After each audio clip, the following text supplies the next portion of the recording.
Vous pensez que 75 ans de bons et loyaux services pour Marvel, ça valait bien un petit hommage pour Stan Lee? Ça tombe bien, nous aussi.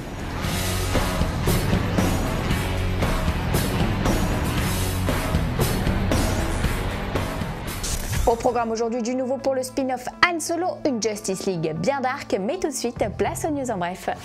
Et Stan Lee, justement, on y revient. Si l'auteur ne travaille plus pour la Maison des Idées depuis déjà quelques années, le créateur des super-héros Marvel, aujourd'hui âgé de 93 ans, n'a pas pour autant pris sa retraite. Preuve en est sa nouvelle saga littéraire, intitulée Zodiac Legacy, et dont le premier tome, coécrit avec Stuart Moore, est désormais disponible en librairie. L'histoire, c'est celle d'une poignée d'adolescents qui, du jour au lendemain, se retrouvent investis de pouvoirs extraordinaires et parfois destructeurs.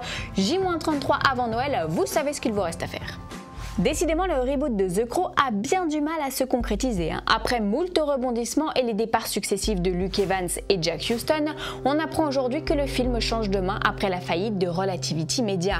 Une nouvelle de nature à rassurer les fans, d'autant qu'Edward R. Pressman, producteur du film de 1994, reste attaché au long métrage.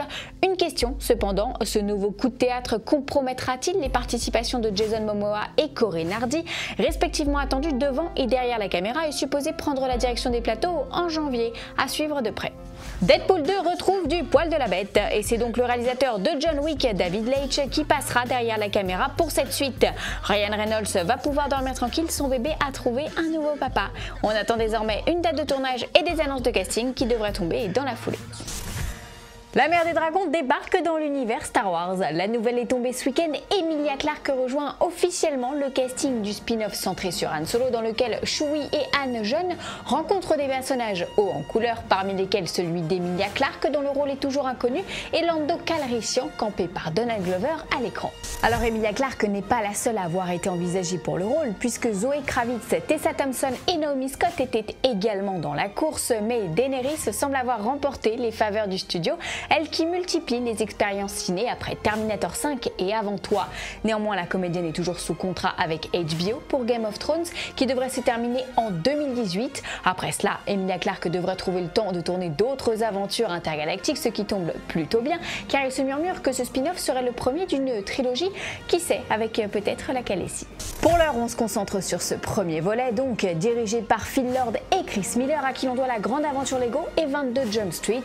Quant à Han Solo jeune, il sera campé par Alden Ehrenreich. Alors pas de date de sortie pour l'instant, mais on table sur 2018 avec un tournage au premier trimestre 2017, ce qui nous laisse évidemment le temps de vous en reparler. Mais d'ici là, rendez-vous dans les salles le 14 décembre prochain pour un autre spin-off, Rogue One. Aujourd'hui dans le Courrier des fans, on répond à Batman du 29 qui voudrait des news de Chucky 7. Eh bien, cher Batman, il se pourrait que le tournage du film soit imminent. Près de 3 ans après la sortie de La Malédiction de Chucky, Don Mancini vient de poster quelques photos qui laissent planer le doute. Par exemple, ce tweet assorti de la légende « Chucky revient enfin à la maison », ça nous interpelle. Idem pour cette photo prise aux côtés de Fiona Dourif, Fiona qui, rappelons-le, est attendue au générique de cette suite. Bref, avouez qu'il y a de quoi se poser la question.